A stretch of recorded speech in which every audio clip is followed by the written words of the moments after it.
Hello then, thank you for joining us from wherever you are. We're coming to you live from our studios in Kokomlemle on digital address GAA09932539. Our top stories this hour. Chairman of the PNC, Bernard Mona, has been released after he was invited by the police CID over comments he made on compilation of the new voters register. More as he refuses to retract those comments he made earlier.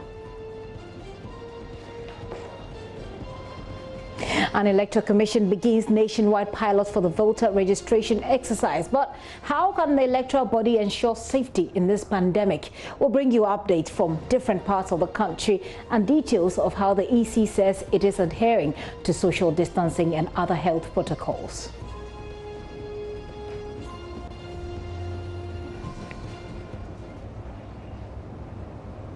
Also coming up, more churches joining the decision not to immediately open up for services but prepare following Christian Council's advice not to rush to open up.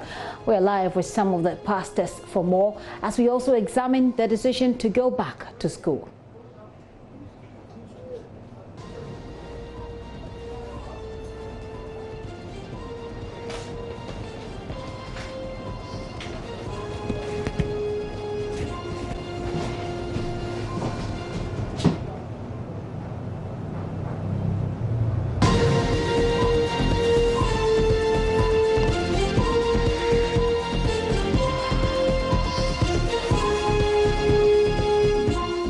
Join us on DSTV 421, GoTV 144. We're streaming live on YouTube. You can join us there as well. Your thoughts are welcome on 0540-109-009.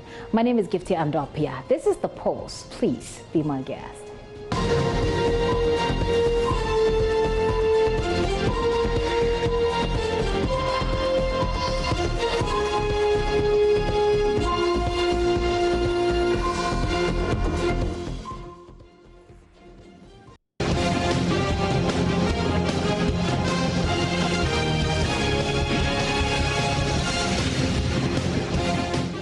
This is your election headquarters. In spite of mounting opposition to its plans to compile a new voters register, the Electoral Commission has started pilot registration in parts of the country, the strongest indication yet that it will not back down on that idea. We'll hear from the EC on this and also hear the argument of two highly respected think tanks who are split on whether or not the country should proceed with the compilation of a new voters register. First, let's take you to the Electoral Commission offices itself in Sapeman, where the EC has begun ensuring the strict adherence of social distancing protocols to guarantee the safety of the electorate as it begins a nationwide pilot of registration of the voters today. My colleague Maxwell Agbagba observed the exercise. He has this report. So we have invited the political parties, the staff, and then the people in the community to come and then participate and then observe. So they'll go through the various processes. Okay. Yes, the forms will be completed. After the forms, then it will be keyed onto the kit. Okay. That's the registration system or the machine.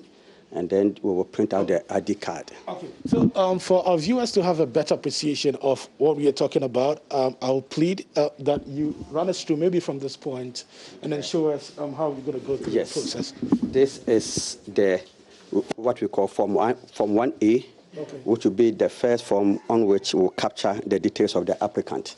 That is your name, your age, and then the hometown, the district, and everything that Electoral Commission needs to capture regarding the voter details of the applicant. Okay. So this will be done manually. The officials are here. They will complete it. And then if you come, you must have your passport or you have your national ID. Okay. In the absence of any of this, then you will require someone to guarantee for you. Okay. And this is the guarantor's form. And the guarantor might be someone who have already registered. Okay. So you need two. And then when it is done for you, the guarantor has the opportunity to guarantee for 10 people. Yes, so when it's guaranteed for you, then it means you can go to the next stage of the process. Okay, sure. So I'd want to mention that this is after all necessary COVID-19 protocol have been, observed. So we'll talk about the protocol later. Yeah. But let's continue with the process here. So after this stage, what next? So when you come here, then the completed form will be passed on to the data entry clerk here, the one handling the kit here.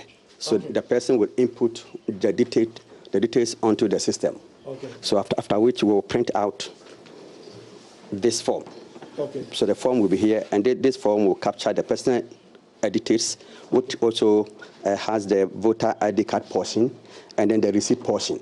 Okay. Yeah. So the ID card portion. So this whole form will be transferred here to the laminator, and then the laminator will detach the ID card portion, laminate it, and then give it to the applicant together with the receipt portion. Okay. Then the applicant will just use the sanitizer and then move away. Okay. Or let's get here. Okay.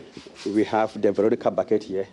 So the moment you come, you wash your hands, and then you dry it with a tissue before you come, and then join the queue. We know the markings we have made.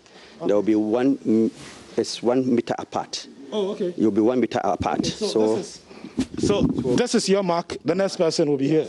So okay. Follow up to the table where you will do the registration. Okay. So that you will not be close to yes. Okay. And then when you get there too, there's a sanitizer there too, and then you use it before they start putting your detail. No, before then the thermometer gun is there. It will be pointed and then take your temperature.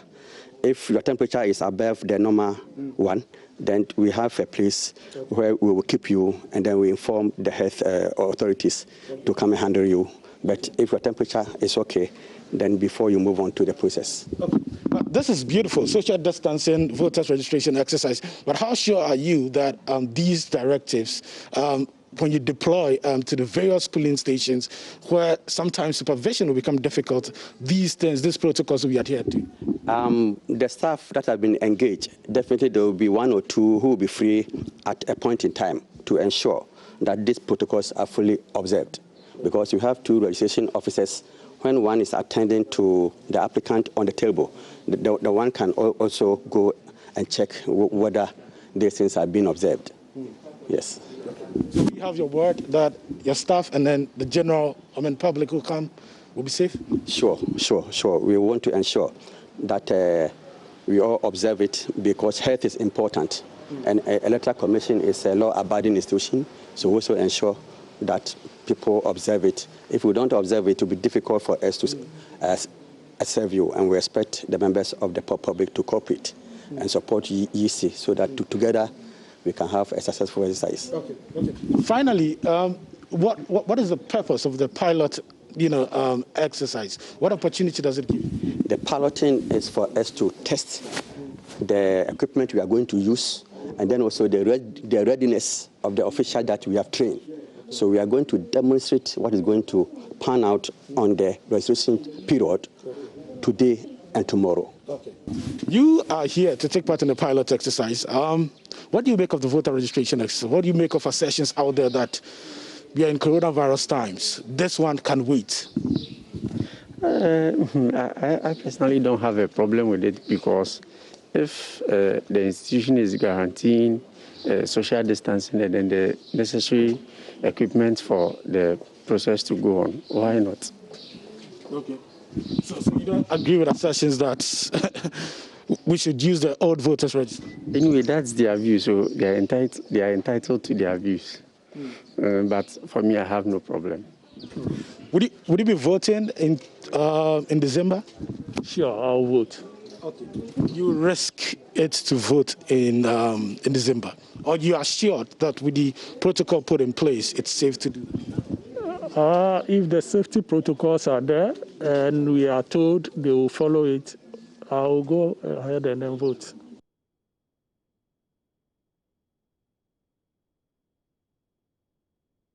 This was at the EC's offices here in Accra. Let's head over to the Volta region where correspondent Fred Kwame Asari is joining me with some more from there. Hello, Fred.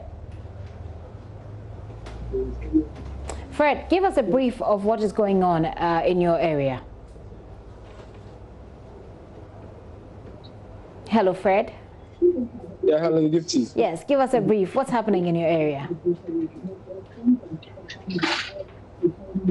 Well, the exercise is ongoing at the Volta regional offices of the Electoral Commission, where a center has been set up to ensure people who would come to participate in the piloting or the pilot registration exercise are registered. I should say that right from the entrance of the Electoral Commission, you are compelled to wash your hand. A Veronica bucket is stationed there, so you are compelled to wash your hand before you access the registration center. A gentleman is stationed there to screen or to take temperatures of people who would come as observers or applicants. Right after that, you access the data entry decks where your information is taken manually. But I should say that from that point, you would have to wait. Perhaps there's somebody at the data entry clerk or at the decks where biometric information of applicants are taken. So we'd have to wait. But then in the process of waiting,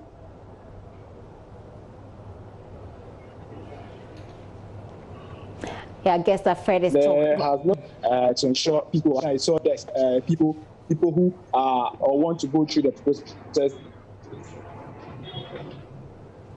have to sit and wait for their turn to input or for their biometric information to be taken. So I should say that here in the Volta region, or the Electoral Commission offices in the Volta regional capital, there have been issues or concerns with on the observance of social distancing. But then going forward, the process has been smooth, I should say. Both the NDC and then the NPP regional executives have lauded the process and then the system. Unlike previously where if your information or your fingerprints are being taken, you'd have to hustle and go through the process to ensure your fingerprint is taken. Today, there has not been anything like that. Once you put your hands on the scanner, within seconds, it takes the fingerprint. So I should say that the registration process has been okay. As we speak, about 50 to 60 people have been issued demo voter ID cards. But then aside that, there have been issues of social distancing here in the Volta regional capital. Talking about social distancing, Fred, how crowded is the area? Are people trooping in to get registered, or is it, a staggered sort of participation?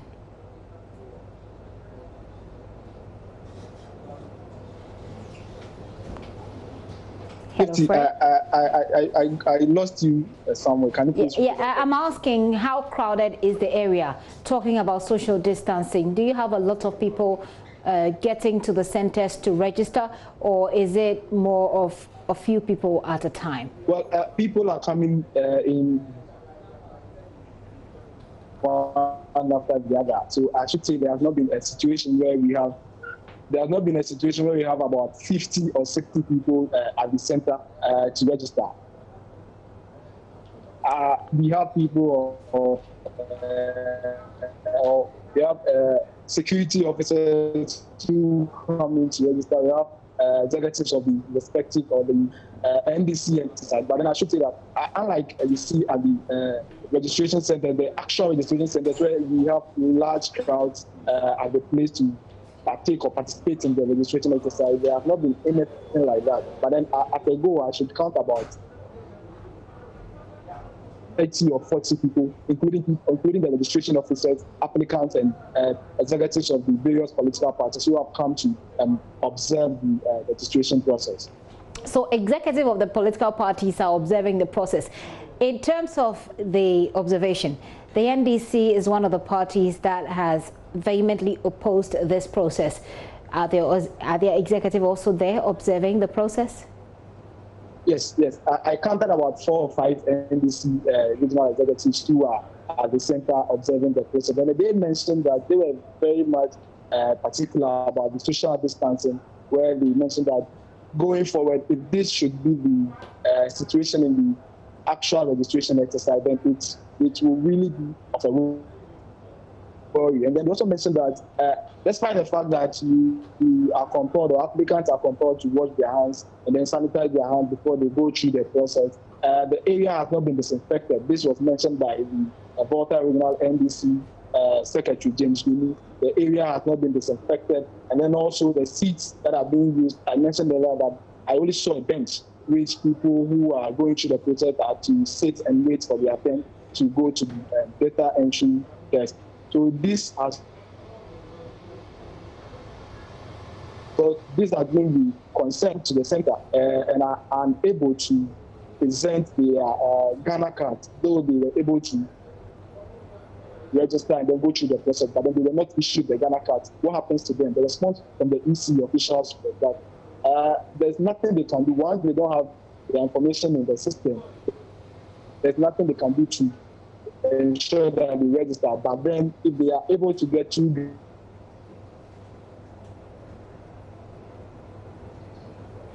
guarantees, then fair enough, they would be allowed to go through the process and register. I lost you at the bottom of what you were saying, Fred. What I get is that the NDC executive in your area are raising concerns about social distancing protocols, the adherence to the social distancing protocols there, and also disinfection. They have a problem with that as well. You said what you said at the bottom of that presentation is what I missed. Wrap it up for us with that. Well, they mentioned that the Ghana card on the Ghana card issue, if you are not able to present your Ghana card, despite the fact that you went through the system and you were issued a cover note, you would not be allowed to register. But then what you should do is that you should ensure you are able to produce two guarantors who would help you go through the process. If you are able to do that, they would allow you go through the registration process and your card will be issued to you. But then in the absence of that, you would not be allowed to go through the registration process to register. Fred, thank you for that update. Fred Kwame Asari is a correspondent in the Volta region. They're bringing us up to speed on what's now happening there. He says that people are showing up to exercise. In fact, he's seen some of the executive of the opposition NDC, who, by the way, have opposed this process, are also there. About 12 of them, he said he saw. They're raising concerns about social distancing in this pilot project, and they're also raising concerns about disinfection because people have to wait on the same benches, the same chairs, and they are not properly socially distanced. That's Fred Kwame Asari. Let's head to the northern region. Martina Bugri is a woman there on the ground, and she's joining me with update on the exercise. Now, Martina, what has changed the last time we came to you? Nothing specifically has changed. It's the same process. What will happen is, but the only different thing that has come is most people enter the compound, they go through the process, and then they remove their mask and they begin chit-chatting. And so you have a lot of people in there who are not wearing the mask, even though they had gone through the various protocols and come in wearing the mask. We also spoke to some of the party functionaries, and they are not too enthused about some of the processes that is going on. They talk of delay in verifying the process till you get to the end. We specifically spoke to the NDC, who said they are not there to give credence to the election, the new voter register, but to participate in the exercise that's going on, because normally the Electoral Commission will organize such exercises every election year. And so their concern is that one will spend between 33 and 55 minutes to go through the process, which they think if that transforms into the national one that is going to take place, is definitely going to create some confusion. A lot of people will be left out. One other thing they said was that that the EC they alleged that the EC was using the old equipment. And we also did the cross-check, and we saw NR 00016. But the EC says that it is a code for the region and not a 2016 equipment, as the NDC is alleging. One other thing that also came up was the facial verification. They are saying that they don't believe that the EC was doing it, and so going forward, it definitely would have problems at the field when it comes to the larger registration exercise. You indicated that the NDC executive, some of the NDC executives were there as well. That's the question I threw to Fred Kwame Asari, and he says they were there in the Volta region as well. But they said they were not there because they believe the process should continue. Why were they there specifically? I missed that. They are saying that in every election year, the AEC would hold similar exercises, training for them. And so they were participating in these as the EC would do for them, but not to give credence to the registration of a new voter registration exercise. Right, Martina, also give us a mental picture of how social distancing protocols were observed at this site. That was missing because the chairs were very close to each other. And when I asked the EC director, he said that they had a challenge because of the shade. People had to crumple together because there was no shade. And so they are making provisions to have more canopies tomorrow so that there will be a lot of space in between these people who would come in to register. And speaking about social distancing, in the Volta region, we've had some concerns by the NDC over what they're calling lack of disinfection from when one person moves from one seat to the other.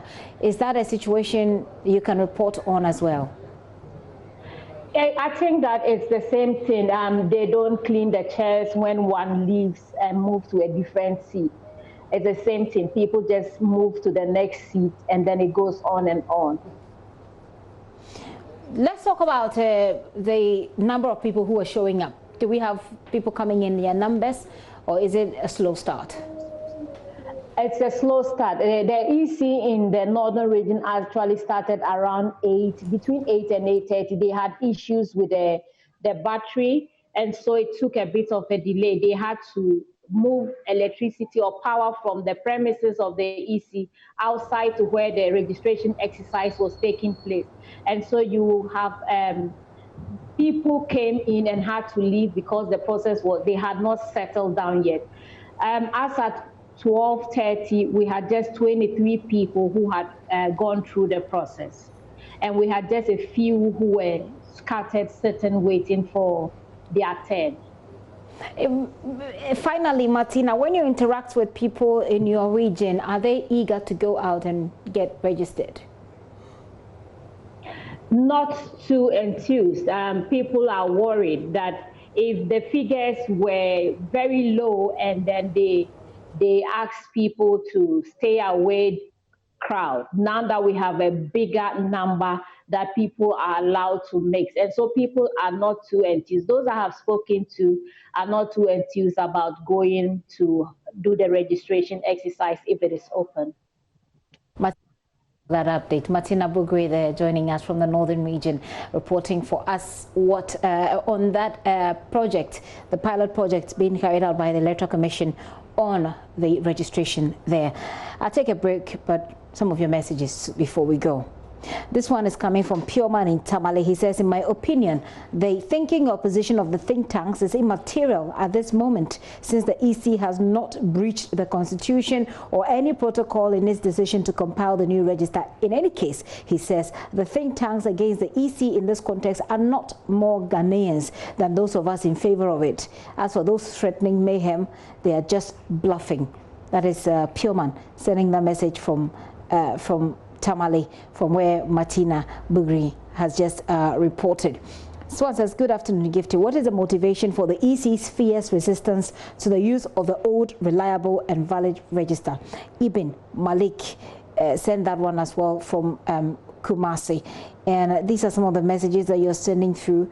I'll take more of it when I return from this break. When we return also, we'll be speaking to the Executive Director of Dankwa Institute, Richard Ahinyagba, via Zoom. We also have the Executive Director of ASEPA. As we subject this development to a bit more of analysis. Stay with us.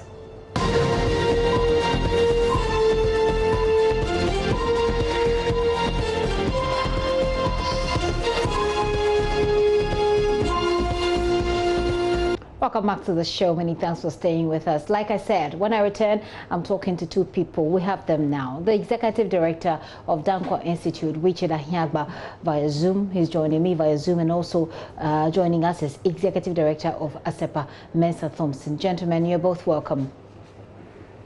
Thank you. Thank you for having us. So let me start with you, Mensah Thompson. What's your initial assessment so far of today's piloting of the registration process? Unfortunately, I have not been able to follow it as much as I should because I just returned from Kumasi this morning. I've read snippets of information coming from the pilot centers. And one of them that caught my attention is a story on 3 News Online, which seems to suggest that people who are bringing people to vouch for them seem to have a challenge, going through the process. And it looks as if this has been the core of our campaign against the exclusion of the old voters ID card and the restriction to the documentation of identification to just the passport and then the NI card, which a lot of people do not have. And so, these are some of the challenges which, if you're going to do a process like this, I mean, you're going to expect it. And even pilots, if you're going to have some of these problems, then it's going to happen. We're going to roll these programs on a large scale, and you're going to have a number of people coming to these centers, bringing people supposed to vouch for them. Fortunately, they can't go through the process, and that they become stagnated. Mind you, the Electoral Commission is working within a very constrained time. If you look at the timetable it has given itself, I mean, some of us have argued that even if you give the rest of the year to the Electoral Commission, it will be very difficult to compile names of voters of about 17 million. Fortunately, the Electoral Commission says they will be able to do that. We'll give them the benefit of the doubt. But it looks as if that there are a number of constraints that seem to impede on the timeline.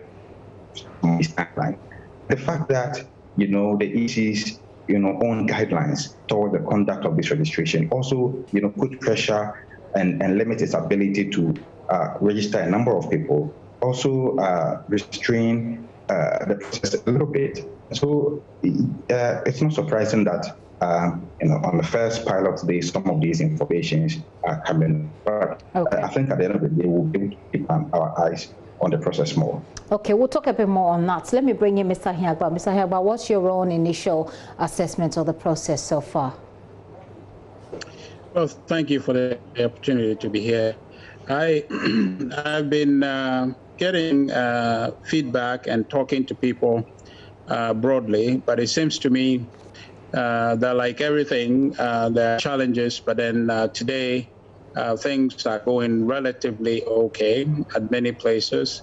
I've had the information that key NDC leaders have gone to register to vote through this pilot process in the Volta region. I just left a meeting with the regional minister just to find out how things were going.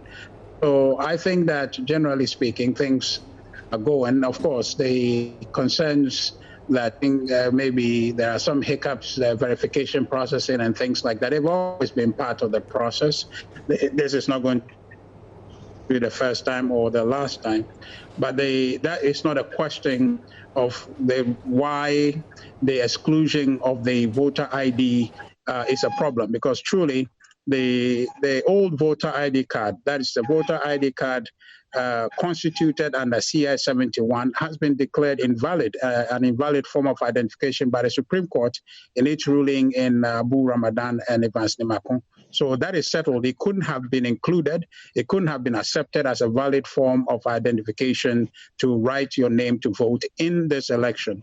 That is a straightforward matter that we should settle and not quibble about it. Now, the other thing about national identification, national identification card was part of the 2012 registration process guaranteed in the CI 72 that you can use that to vote. It's one of the forms of identification that was allowed. But in 2012, how many people had that? But then it was included. and other things were included. So it's not as if there's something happening today that has never happened before or that has no precedent in this country.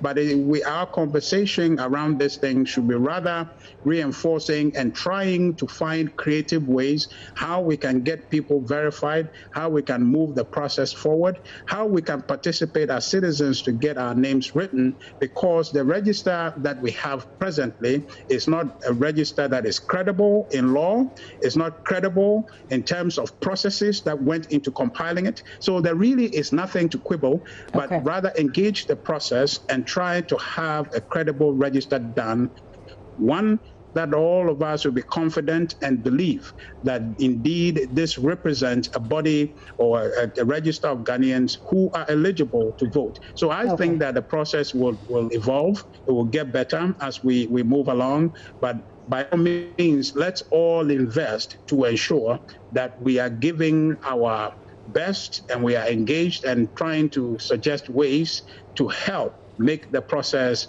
move smoother and make sure that people get the opportunity to register, even if it's one day that the EC has to do this. Let's give the majority of the people the opportunity to get themselves on the register. I think that's better than fighting a losing battle of let's keep the old register. Very well. Let me engage you on this. So I've just spoken to a couple of our correspondents, and they are reporting that one theme that is taken through their report is that there is a big problem with social distancing. We're not in normal times. And the president, everybody else has said this over and over again. This is a pandemic.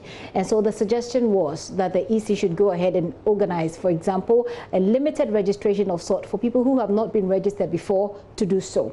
What do you think that about how we can move on in a way that's safer given the pandemic? Social distancing is an issue. There are concerns about disinfection. What do you say? Well, you know, I totally agree with you on account of social distancing and how we protect and ensure people don't get infected on account of trying to register to vote.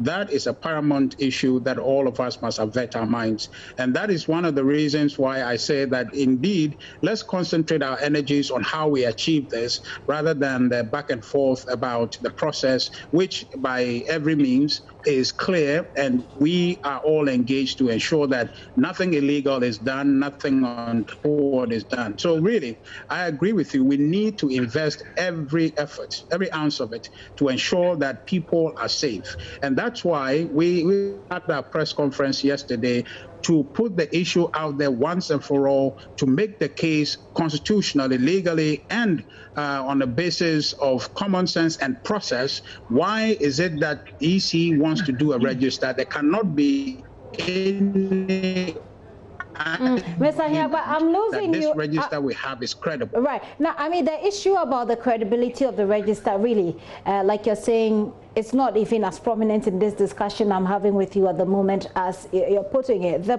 question I asked is whether or not, as an institute that has organized this press conference indicating all the reasons why we should go ahead with this registration, whether or not we have come up with any ideas to help in the process, especially given the context of the time we're in, the pandemic we're facing at the moment. Is there anything that your think tank is proposing as a way forward? Because that's, again, you spoke about common sense. That's, again, the most commonsensical thing to do, that if there is a pandemic, that you don't put a lot of people together at the same place. So what's the suggestion here as to how we can make it safer?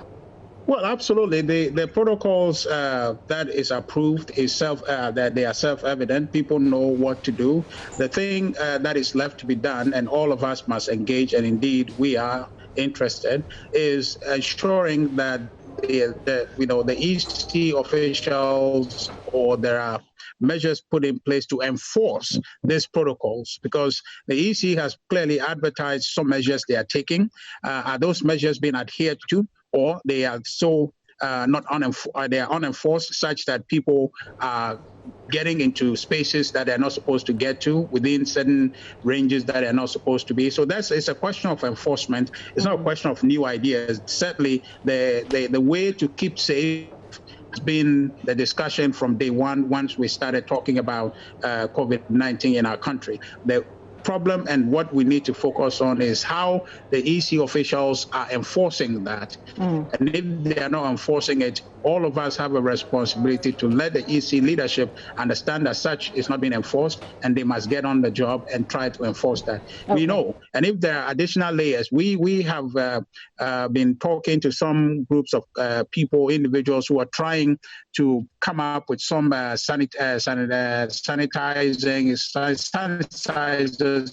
that are made locally, and some chambers through which people can go. So when you go to, and once you're sanitized, you are, I think the estimate is that you are sanitized for up to 8 hours. So we're looking to see the cost and maybe make some recommendation for the EC in highly populated areas to see if they can get some of those chambers and put out there for the safety of our people. So certainly the measures are clear. What must be done have been discussed, and the measures are they're all known to people. But the problem, and I think what we need to focus our attention on, is how the enforcement go so that people comply and do not infect themselves at the polling centers or the registration centers.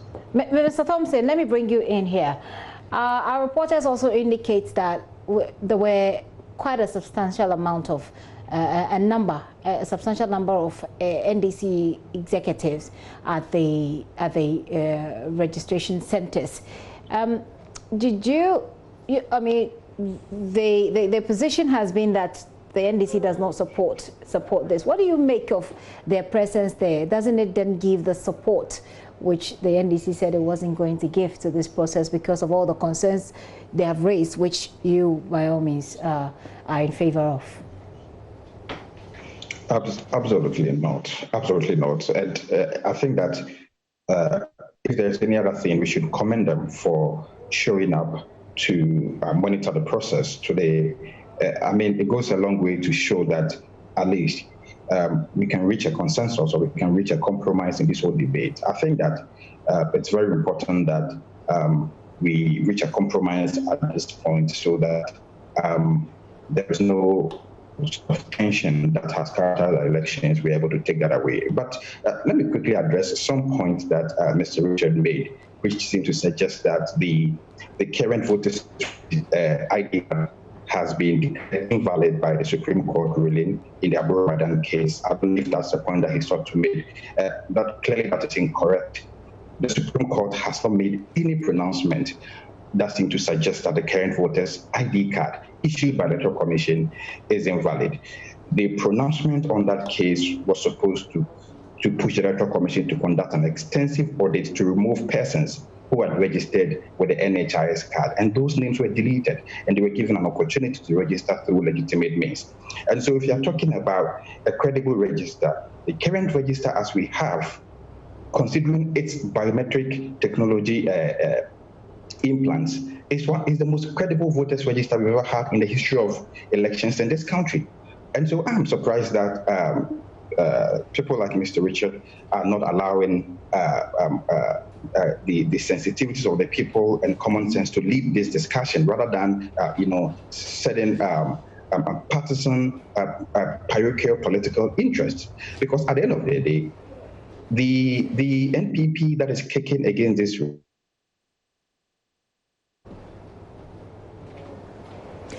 Okay, I'll bring you back. It looks like we've lost him, but it was actually a good time. I was hoping to bring you in, Mr. Hiagba. In 2016. Mr. Thompson, I lost you. In 2016. I lost you, Mr. Thompson. I lost you briefly, but you make a very important point. Let me bring Mr. Hiagba in to address that. The point I was making is that in 2016, this same register, which Mr. Richard is saying is not so credible and cannot be used to conduct the 2020 elections, was used to conduct the 2016 elections. And they gave a compromise, even though in 2016, the NPP still held the view that they wanted the register changed. Okay. But they still were able to make a compromise that register was used to conduct an election, which it eventually won. Very well. Let me bring him in here. That compromise Mr. Thompson, hang on. In the midst of coronavirus, so that at least at the end of 2020, we can all sit down and decide what is the way forward. Okay. Instead of putting the people of Ghana. I need to bring in Mr. Ahiagba here because of our time constraints. So when you make the point, tell me to bring in the next person so he responds to it. Mr. Ahiagba, you heard the point that Mr. Thompson makes. He says that the same voter ID cards that you're saying that the Supreme Court, first of all, he says the Supreme Court hasn't made any such a pronouncement. He has his own explanation to that. He says that the same voter ID card was used to conduct the 2016 election, and that's you know, gave us a president at the moment. So especially talking about common sense, that this is the time to exercise that sort of common sense and allow people to just vote with what we have, you know, do some limited registration, because most especially there is a pandemic.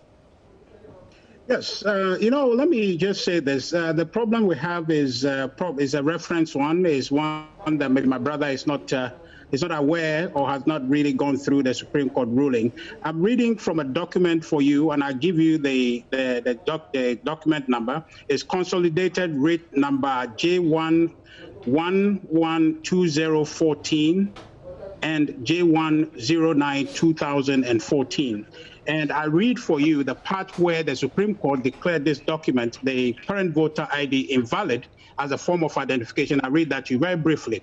It said, additionally, in respect of suit number J1, /11/2014, we granted an order of perpetual injunction restraining the Electoral Commission from using the national identification, so the National Health Insurance Scheme card in its present form, and a voter identification card referred to in Regulation 1(3)E, that is of the CI 72, which was used to constitute the 2012 biometric register, other than as explained for purposes of registering as a voter under Article 42 of the 1992 Constitution. My brother can get this document and read. The fact is that this document, the ruling of the Supreme Court, people have not looked at the document. So this is a matter of fact. Now, on the question of the register we used in 2016,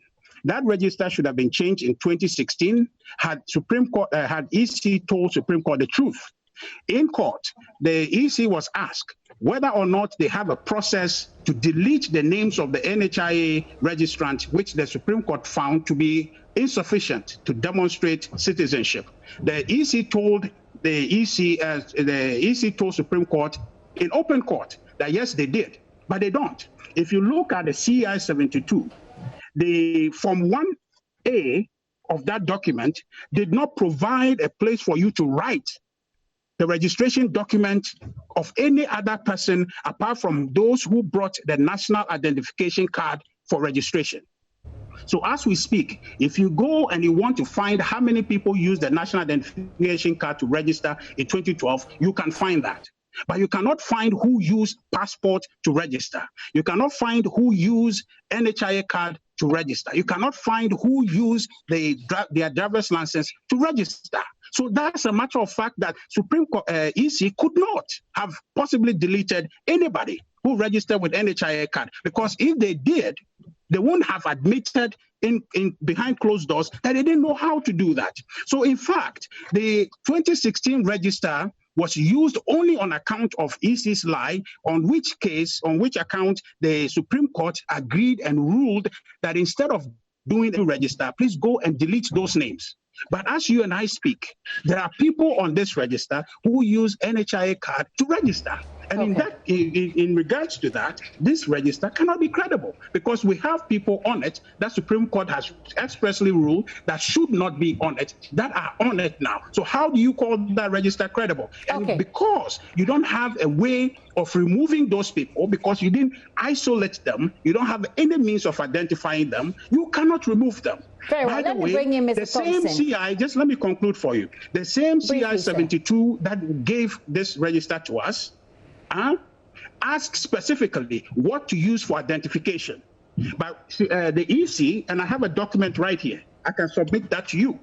the EC's training manual told its officials that in addition to what the Parliament has approved, the EC on its own volition added baptismal certificate as a form of national identification for people to use that as proof of citizenship to register. My brother should understand that that is illegal. All right, let me bring him. Let me bring him in now. I think your point. I think your point has been made, Mr. Hiagba. Let me bring in Mr. Thompson at this point because of again of our time constraint. I beg your pardon, Mr. Thompson.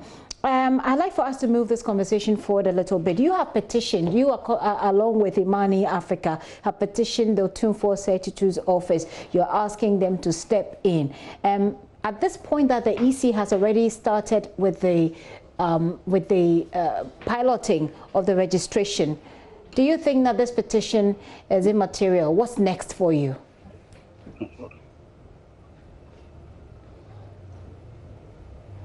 Okay, I don't know what just happened, but we'll definitely try and raise them back. I'm talking to the Dankwa Institute's head of the Dankwa Institute, the executive director, Richard Ahiagba, and head of ASEPA, who the Dankwa Institute, of course, is all for it. ASEPA is against it. ASEPA indeed has petitioned the Otum 432's office, and that's the question I put to Mr. Thompson, trying to find out from him what's the way forward, whether or not now that the EC has already started the piloting, and in fact the NDC is even observing these pilot registrations, whether or not they will continue with the process. Some of you have been sending in your messages. Let's see if we can do take a quick look at those messages and we wrap up this conversation. Okay, so Mr. Thompson, I have you back. I asked the question about your petition to the Otum 432's office yesterday. You put in that petition. Now the EC has gone ahead to start the piloting. What's the next move for you?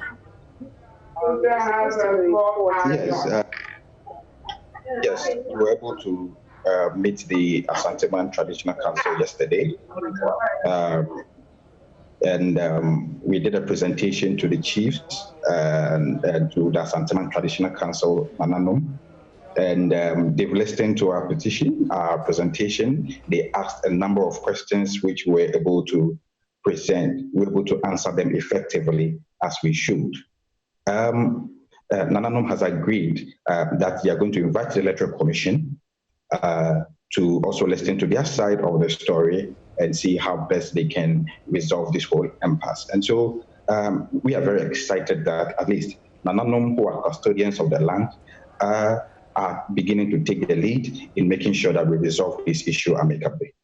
What exactly are you looking to achieve with this? You want the EC to, by all means, stop even the pilot process that it has started? What exactly are you looking, or you're looking for a sort of a compromise as a point? Yes, I mean, our position has always been clear. We are against the compilation of a voters register. But we're also saying that at this point, because of the growing tension, because two parties have taken an entrenched position, how do we? So we are saying that in the compromise position, even if the Electoral Commission is going to compile a new voters register, irrespective of the fact that we have said that it is impossible for it to do so due to the timelines, then they must do it in such a way that they don't leave as enough people, as many Ghanaians as possible, and every Ghanaian has equal rights to register under the new arrangement that they are going to put out. And for that, that is very key, because if you want to avert any violence or any form of unrest, then you must ensure that there is equity and transparency in how everybody get the opportunity to register and put their name on the register to be able to exercise their democratic franchise on election day. Let me read for you some of the messages and I'll take your final comments and then we'll wrap up on it. I mean, both of you gentlemen.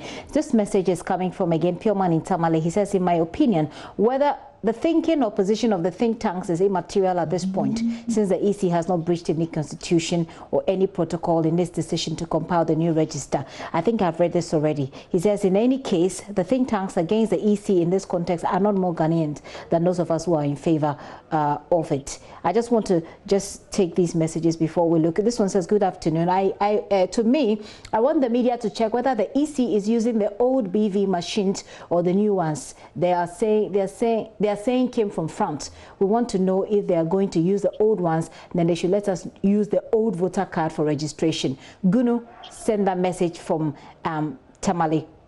And this texter said that Richard should stop misleading the public. If the Supreme Court had declared the current ID card invalid, we wouldn't have used the same for 2016 general election. Amadou sent that from Tamale. Mr. Amadou, Mr. Richard is making the point that the Electoral Commission lied to the Supreme Court. We don't have the Electoral Commission to respond to that at the moment. But let me take my final message here. Says that in as much as I respect ASEPA, I would encourage them to also respect the independence of the EC, Yakubu Ibn Chamba. So, gentlemen, let me take your final words. Mr. Hiagba, I'll take you first.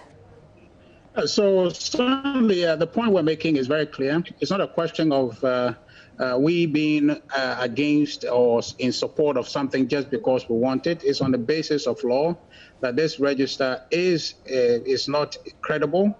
It's not reasonably accurate by Supreme Court definition, and it needs to be recompiled. And that's why we're hoping that the EC, in doing so, in trying to do what ought to have been done in 2016, takes every reasonable care to ensure Ghanaians are not infected, Ghanaians are safe, and they're able to go safely register. And whosoever is a Ghanaian and can prove that by the forms of identification that will be approved by the CI 126 should have the occasion to register. And I think that is the right thing to do. Thank you very much. I've been talking to ASEPA's Mensa Thompson. They are not in favor of the new voters register.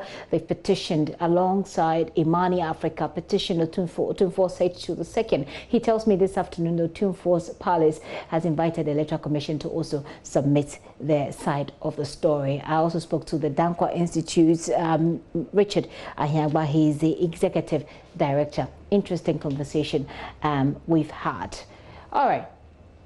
Let's move away from that and talk about Bernard Mona.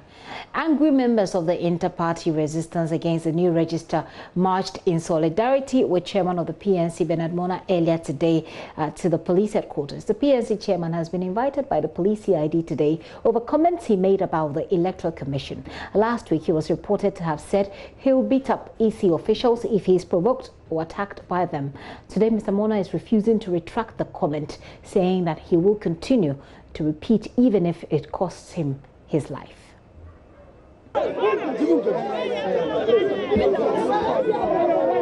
Freedom. Freedom will never fall onto a people. A people might raise themselves to freedom. We shall not allow our freedoms in any form to be trampled by any person. President Nana Akufo-Addo cannot stifle the freedoms that we are granted by the Constitution. Those freedoms include the freedom to speak. And we will speak. We will dare them and we will speak the truth. Because at all points in time, we must correct the ills in our society, which ills, if we don't correct, have the potential of eroding the peace and stability of our nation. And therefore, this afternoon, I have just gone through a cordial process with the police.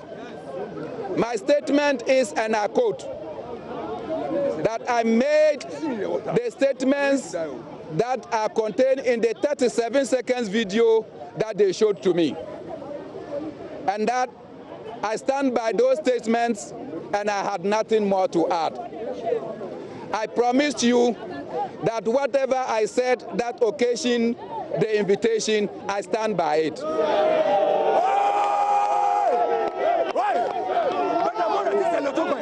The Electoral Commission of Ghana must know that their actions have the potential to plunge this nation into calamity. we are cautioning them that if they do not heed to us and anything happens to this country, they will not be safe. It is unthinkable that chiefs, community leaders will sit in their communities, electoral commission staff will get there and tell those people that they are not Ghanaians on the basis that they don't have Ghana card and passport. It will not happen.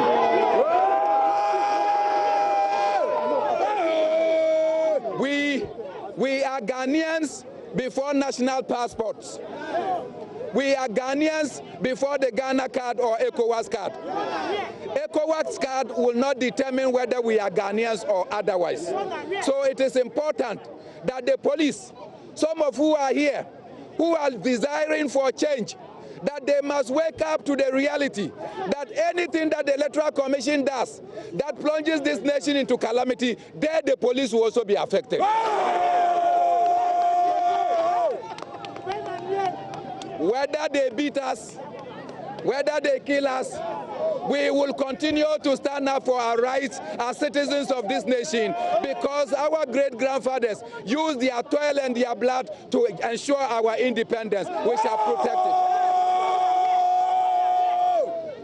I want to thank all of you that without invitation, you have come here to show solidarity. I want to thank our legal team for the professional manner in which they led this process. And to the many that have not been able to come here, I assure you, I will never be intimidated. I will come to you in your various communities preaching that we should resist the voters register because it is a recipe for disaster. May God bless our homeland Ghana and make us, our nation, great and strong, but above all, make us resist oppressors' rule. Thank you, and may God bless us all.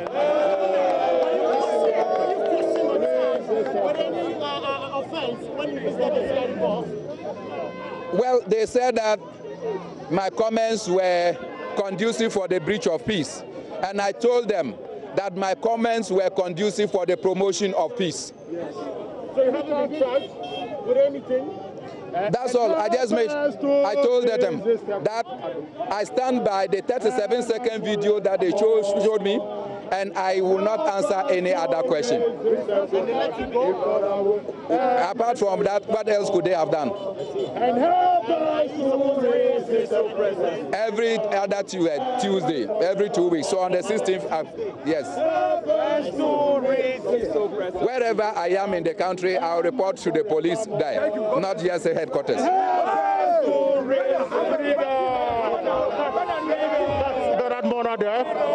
Speaking to the media, his point is that he's been asked to come to the CID quarters every other 2 days. He made it clear to the police that he still stands by his words and that he is not going to retract it. His comment is rather meant to promote peace and not chaos. So these are the words of Mr. Bernard Mona, who just walked out of the CID headquarters. The police are still waiting to ensure that the crowd disperses. Now that the demand has been met, that they wanted the PNC chairman to be released, and he has been released, the police is just waiting patiently to ensure that the crowd disperses so that at least they can restore, they can go back to their normal duties. For now, the police tells us that they are maintaining law and order here at the CID headquarters. And of course, quite a number of them are here, of course, ready if in case perhaps the crowd would want to cause riots or chaos, and then they'll move in to quickly restore calm and order. So this is the situation here at the CID headquarters. That was the situation. Parker is joining me via Zoom. Parker, what more can you report? Hi, so the situation is quite different now because Mr. Mona has been granted bail, and the supporters at the time I was leaving the CID headquarters had dispersed. His lawyers, Dr. Daudu and Raymond Achiguba, led a peaceful process. I mean, he was interrogated for about 3 hours, and after which we were told that he was granted bail with a sum of 20,000 Ghana cedis. Now, according to the CID, he was cautioned with offensive conduct conducive to the breaches of peace. We can listen to Juliana Obeng, the CID public relations officer, when I spoke to her. The national chairman for the PNT party, as you know, was invited to report to CID today. He has come. He came this morning. We've spoken to him. He has not been charged, but he's been cautioned. He's been cautioned with Section 207 of the Criminal Offences Code Act and Other Offences Act. He's supposed to be reporting every other week to the CID headquarters here. Or if for any reason he is not able to come, he communicates with us, and we permit him to report to any regional command where he will find himself at that moment. His bail condition is with a surety and the sum of 20,000 Ghana cedis. So did he satisfy the bail condition before now? Yes, that's why he's been granted bail. So what was the caution again? You said something. What was the caution? Section 207 of the Criminal and Other Offences Act, which says offensive conduct conducive to the breaches of the peace. So is it fair to say that the police has officially launched investigations into the words or the comments of the PNC National Chairman? Yes, it is. I think it is on the back of that the invitation was extended to him over comments that he made against EC, the Electoral Commission. And so that's the reason we invited him in the first place. Like I said, he has reported today. He's been spoken to. His statement has been taken. He's been cautioned with Section 207 of the Criminal Offences Code. Criminal Offences Act and Other Offences, and he's to report every other Tuesday. That makes it to report once every 2 weeks, and he's been granted bail with a one surety in the sum of 20,000 Ghana cedis. Investigation still continues. At the appropriate time, when investigation is able to direct that we go for prosecution. Yes, we would go for prosecution. The police is not sure whether it's something that you want to prosecute? To say that police is not sure, I do not want to badge to that. We can only say that investigations have just started. And so, like I said, if at the appropriate time the police finds it necessary to go to court, yes, the docket will be taken for advice and we would go to court for prosecution.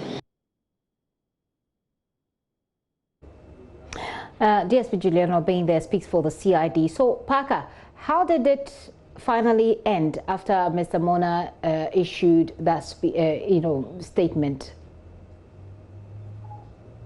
Right. So the supporters were excited that finally Mr. Mona has been granted bail. Initially, they were demanding for his release. In fact, when the rain set in, many thought that they would have probably seek shelter somewhere, but most of them defied the rains and were in the middle of the road with the police as well, still asking that the solidarized with someone who at the time was excited over his bail and saying that at any day or any time he's invited to the CID, they will support him, they will mass up there and throw their weight behind Mr. Mona, who was invited by the CID today. Parker, thank you very much for that update. Chrissy Parker Wilson, my colleague who covered what you just saw, the invitation of Bernard Mona, the PNC's chairman Bernard Mona there. It's still a developing story. We'll bring you more on that. I got some message here on the back of that particular story. Let me read it to you. It says, if PNC does not sack Bernard Mona, most of us will leave the party for him alone to manage, because he claims to be PNC, but you are alleging that he works for the NDC. It means he doesn't want PNC to come to power. Since he's in bed with the NDC, he should be sacked straightforward with no hesitation. See if I can take one more. Okay, to some extent you're talking about voters register. Most of you are talking about voters register. I'll take a break here. This is your election headquarters.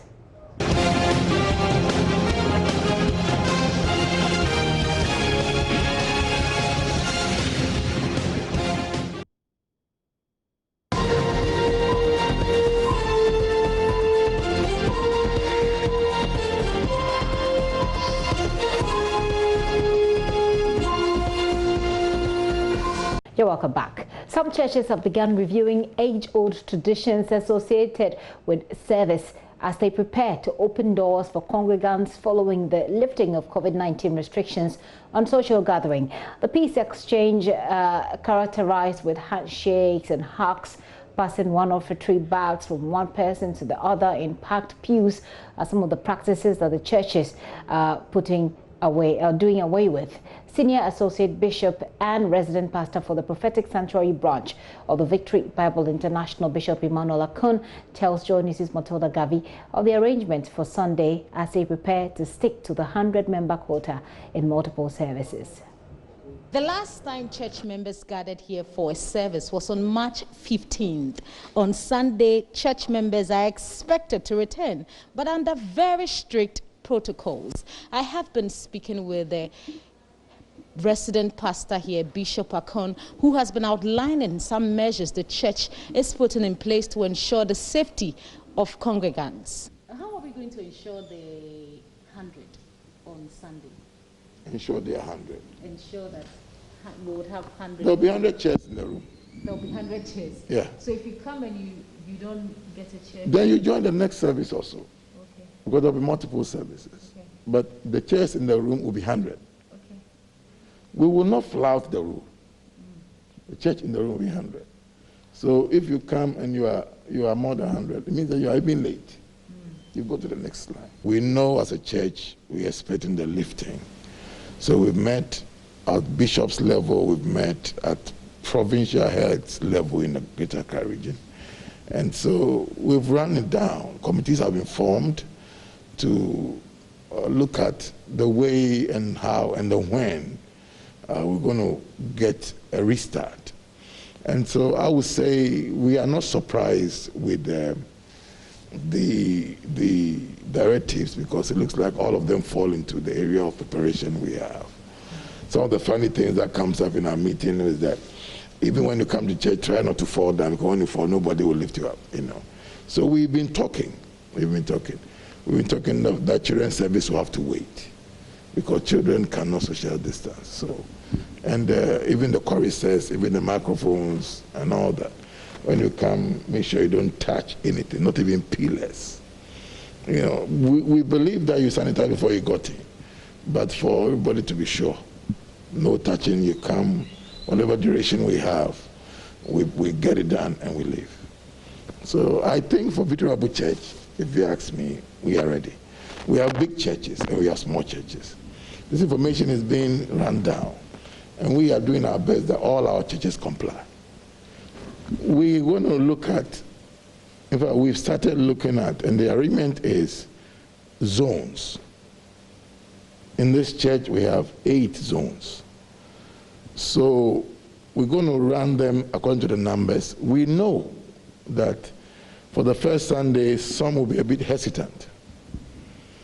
For the first Sunday, some will be a little bit hesitant in coming. So we want to see how Sunday goes. But it means we are starting church on Sunday. Exactly. And we are running it by zones. Those who were coming earlier, we want to maybe divide them into 2 and then add some to others. So we believe that for the first Sunday, with our numbers, we should be doing more. But I believe that maybe we could do 3 services and see how it goes. If it turns 4, we'll be fine. Originally, how many services? We do 2. We do 2. But I'm saying because some may hesitate in coming, and some parents too may not come because we're asking them not to come with their children. Okay. So that means that obviously some of the numbers will be dropping. Okay. Because if you are 2, one should stay home. If you want to come with your child, then you make sure that child is going to sit on you. masks, sit on you throughout the service, and when you close, you walk out to the person. So the plan is families more than two, one can stay home, take care of the child.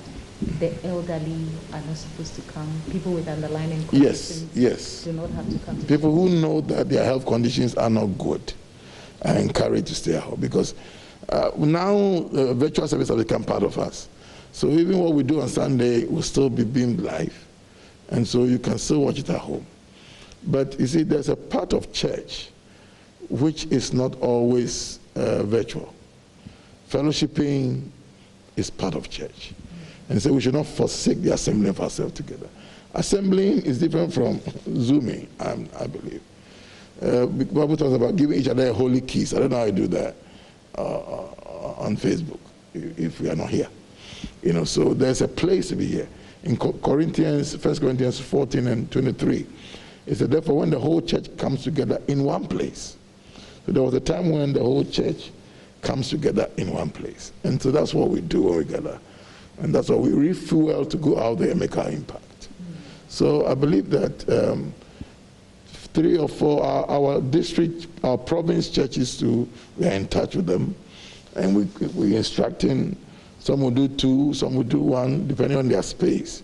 But mostly, I'm sure, by Saturday, we'll send to go around, to go and inspect their setting before Sunday for the provinces, for our province in this Komemile province, and the churches under us. Okay. Yeah. So it means under this branch there are other sub-branches? Yes, there are branches in Komemile province, yes. Oh, okay. So you would inspect first to assess their preparedness? We are in touch with them, but we want to also be sure that what we are talking is what we are doing. Okay. Because we don't want to be caught like a church who seems to be flouting the government's directives. Yeah. Government talked about register for church members to ensure that just in case a case is identified in the church, we will be able to tell that, okay, this came from this person, and we'll be able to contact, trace everybody. What is the plan with that? We are having a meeting tomorrow evening, and we are looking at some of the things that are just as the virus novel, because we don't come to church and write names. We know ourselves. We have our names, our registers, every zone has its register. So we know ourselves. But if the government is requesting, maybe they'll come and inspect. So we know every member in this church, we know where you live, we know your family, we know what you do, we have the details of everybody. If that's what they want, we can give it to them. But if they say we should write, we'll write it there.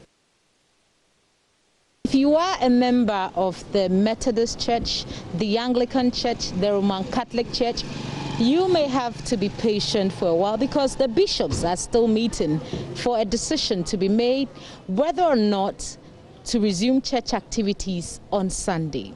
For JoyNews, Matilda Gavi, Accra.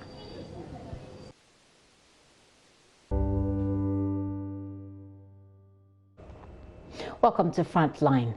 Today, we take you to the Trust Hospital at Osu here in Accra, where the facility has stepped up its COVID-19 surveillance as the coronavirus restrictions are eased. 2 patients on admission for regular treatment tested positive for COVID-19 last month, forcing the hospital to shut down and sending more than 60 staff into quarantine to ensure the safety of staff and patients there.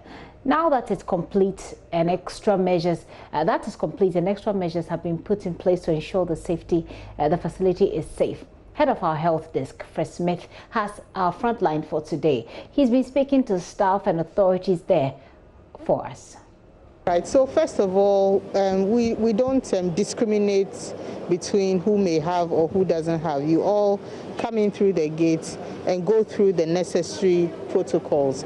First of all, we have the hand washing area where you can see we've improvised hand washing facilities. So we have running water, soap here, hand napkins, for hand washing, which is very important. And that's the first thing you do before you can access the facility itself, regardless of who you are. Regardless of who you are. We also, also have a no mask, no entry policy. So the security ensure that you come in with a mask, then you wash your hands, and then you access the screening area, and that determines where you go next.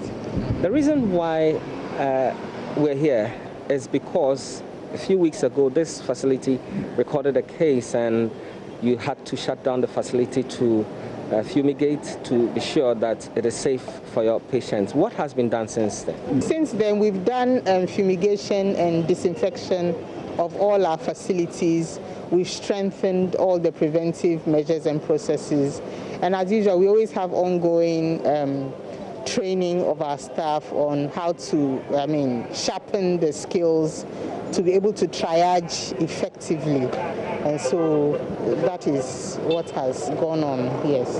Inside your facility, I'm sure you've put in some systems to be able to handle cases if you have one. If you take me through what you have there. Okay, so within the facility we have a holding bay at our Trust Specialist Hospital, which is supposed to accommodate suspected cases with COVID awaiting transfer to treatment centers. That one is not at the Oxford Street branch. That one is not at the Oxford Street, but we do transport them. We have a vehicle that we use to transport our clients there. So I'll be glad if you take me inside and show me which facilities you have. All right, okay.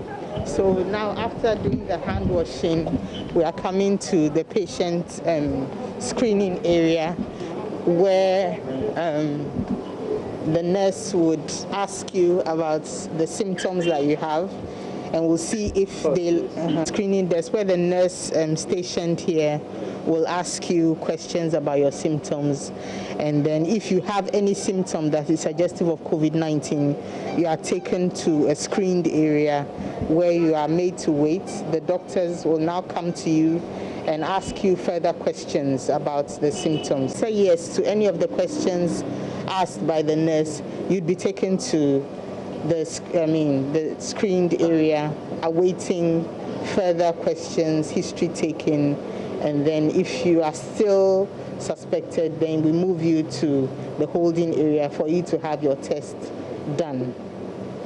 Great, so we can go in to look at the facility. But if you answer no to the questions, then you enter the facility. In this case, I did, so I get the permit to enter. You get the permit to enter, yes. Yes, sir. So this is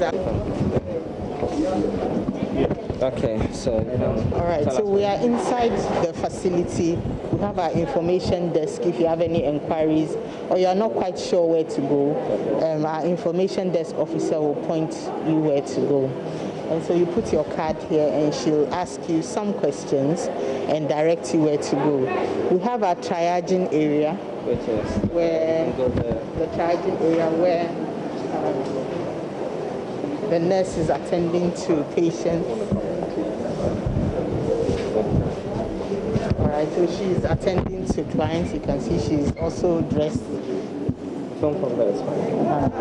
She's dressed in her personal protective equipment, attending to clients, taking the vital signs. And so after that, then you are asked to wait for your consultation. Take the back of the, take here, this angle.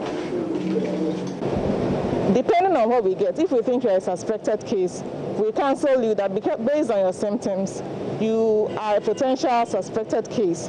So would like you to test for the COVID, and then since you have symptoms, some people are coughing, some people have chest pain, some people have headache.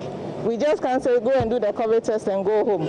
So we have standard medication that we give you, something to boost your immunity. We give you pain relief if needed. We give you cough mixtures if needed. Sometimes we add antibiotics if we also think that it could be a bacterial infection. And then based on the situation, we have a number that we book for the COVID test in a day. Head of our health desk, Fred Smith, filed that report from the Osu Trust Hospital.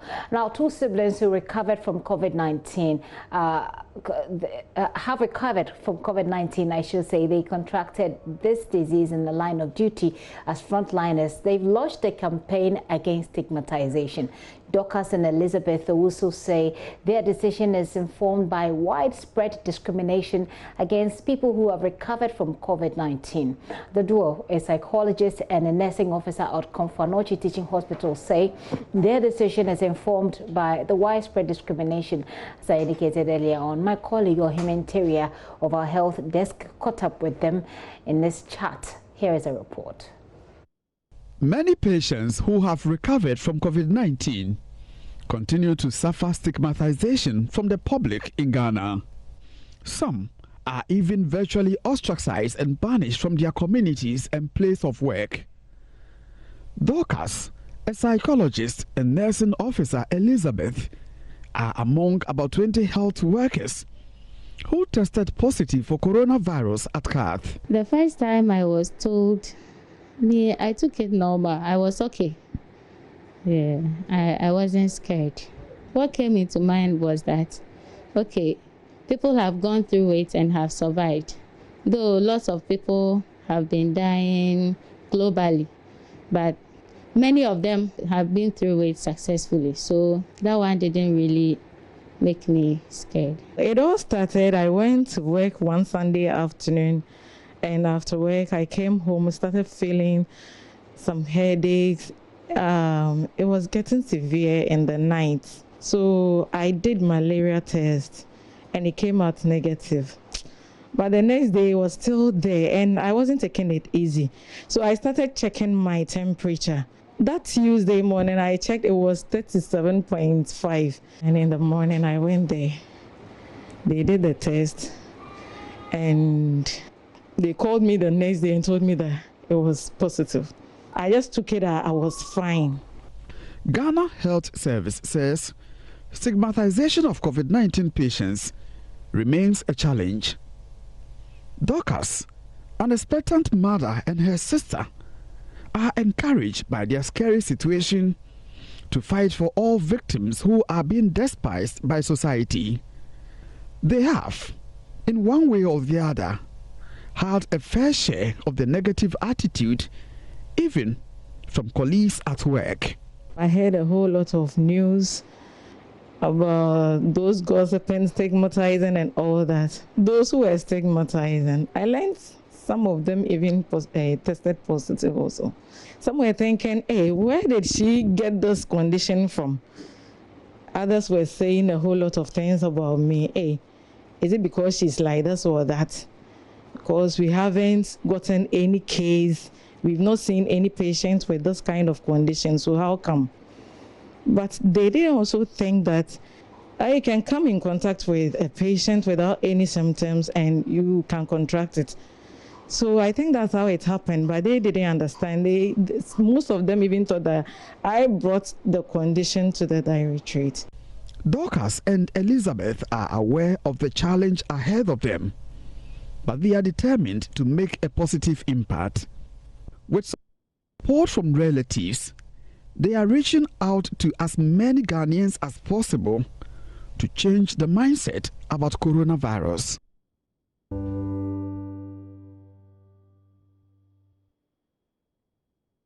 From Frontline, he has turned the community wastewater treatment plant into an aquaculture facility, breeding fish that is safe for consumption. This process is also saving the environment whilst ensuring food security. That is the story of Trimac Aquaculture, presented to you in this story.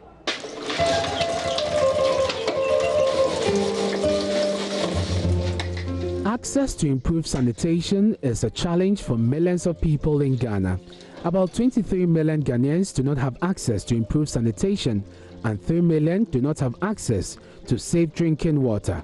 Solutions to this challenge could greatly reduce related diseases and mortality. In most urban cities, domestic wastewater, especially black and grey waters, are discharged into the environment and treated. This wastewater ends up contaminating surface waters and underground water sources. Although many of the metropolitan, municipal and district assemblies have wastewater treatment facilities, just a few of them function. Wastewater treatment plants of this nature exist in Ghana here. More than 10% of them are, less than 10% of them are working. The rest are not functioning because there is an issue of lack of funds on the part of the district assemblies to maintain and operate these treatment plants. Makebo Japan is the founder and center director of Trimark Agriculture Center. He has been conducting studies on nutrient recovery from communal wastewater, that is black, grey and kitchen spent water sources, for commercial fish production in Ghana since 2010 till date. He's currently running a pilot business model in recycling wastewater for fish production in Kumasi. The Ghana Climate Change Innovation Center has been providing technical and financial support to Trimark for many years. Trimark is in the Chapatre district of in the Ashanti region. And within that community, there are a number of outlets in terms of wastewater from their septic, from their wherever, all the wastewater that comes from the community. He is a fish farmer. And ordinarily, people will buy fresh water to breed or brood their fishes. Now he has a technology that would convert the wastewater from the communities and use that wastewater to brood the fish. Trimark Aquaculture, our business model has been structured such that we reuse the water to generate revenue, grow fish to generate revenue, where the proceeds received from the sales of the fish is channeled back into the maintenance of these treatment plants to address the issue of lack of maintenance for operations of these treatment plants in Ghana. The design of the treatment plant is such that domestic wastewater from the community is discharged through underground sewage lines into ponds at the site. The wastewater we are talking about here has to do with wastewater coming from the toilets, from washrooms and from kitchen. And when the wastewater comes in here, they are first of all sent into the first pond, which is anaerobic pond. So as the anaerobic pond settles, it moves again to a second pond, which is called a facultative pond. From the facultative pond, it moves to another facultative pond before it moves to the next maturation and the last maturation pond. So it is in these two maturation ponds, that's the fourth and the fifth maturation ponds, that is where we culture our fish. And fish cultured in the last two maturation ponds are not for consumption, but rather they serve as broodstock, where we harvest, we take the eggs, send them to our on-site hatcheries, where we produce fingerlings.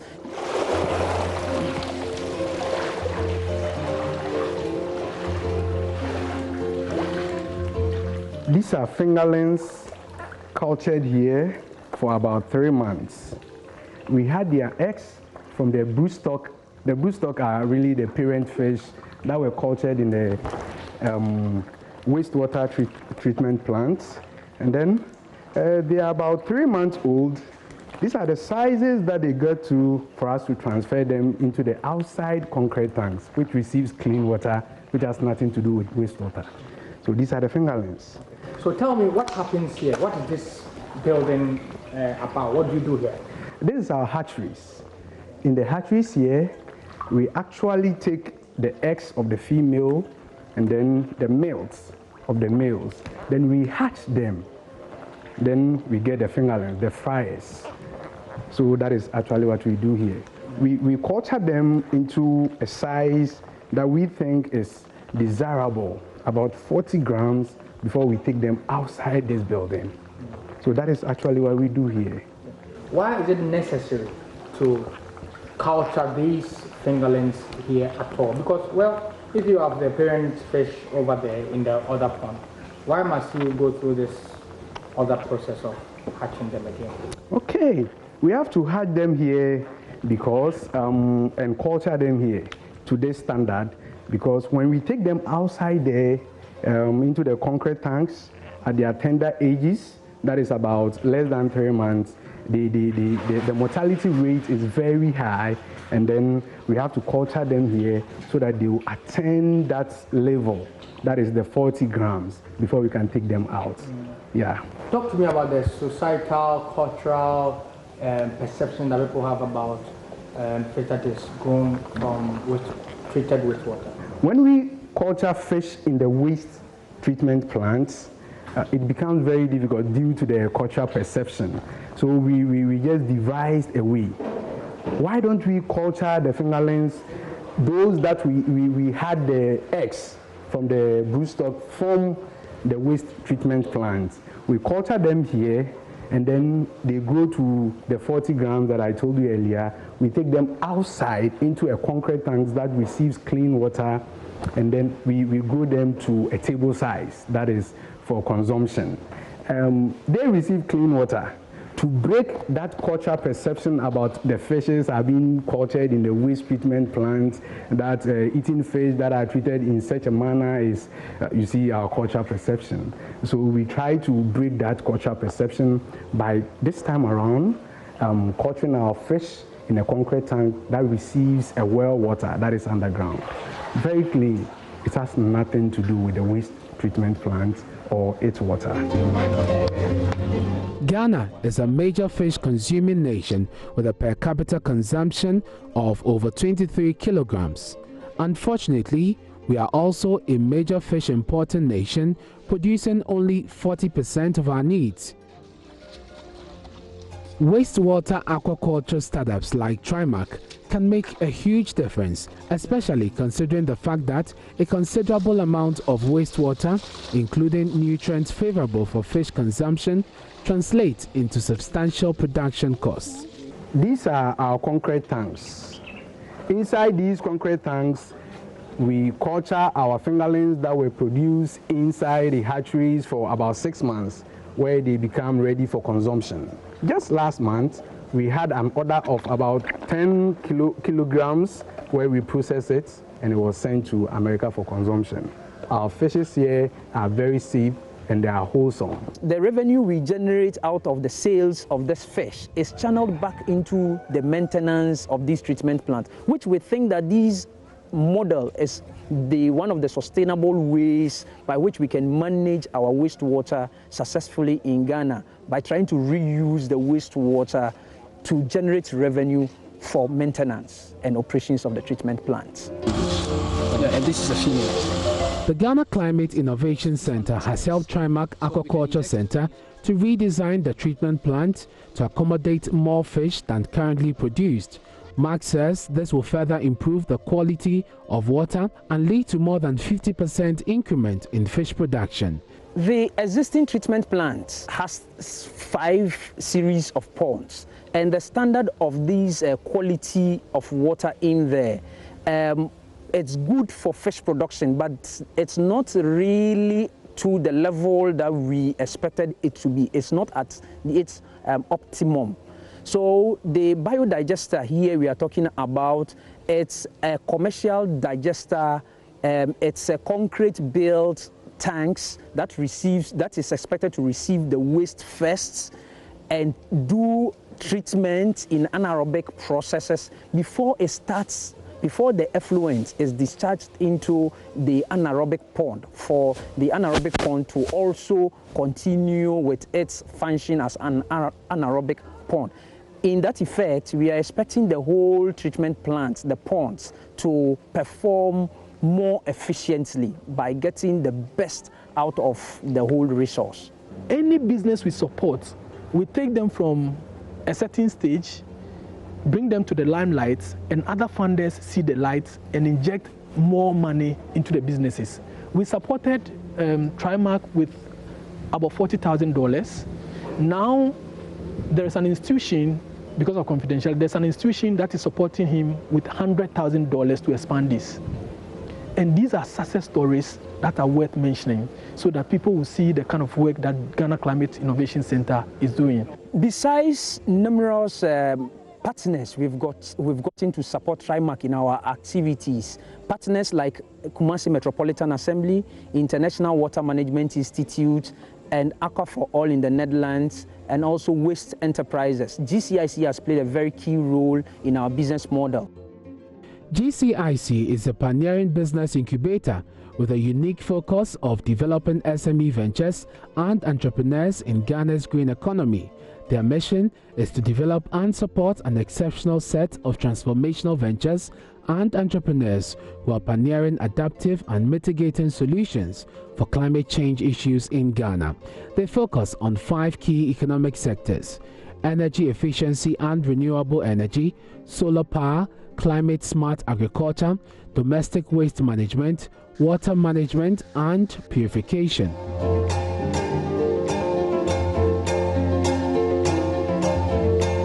That's our climate focus for you, and that's how we wrap up the bulletin today. But some news coming in: about 4 churches so far have indicated that they will not open up their churches for service even after the restrictions have been lifted. They're saying it will be open until further notice. ICGC is one of them, Perez Chapel is one of them. Yesterday we had 2 of them here. My name is Gifty Ando Apia. There is more news at myjoyonline.com. When you do log on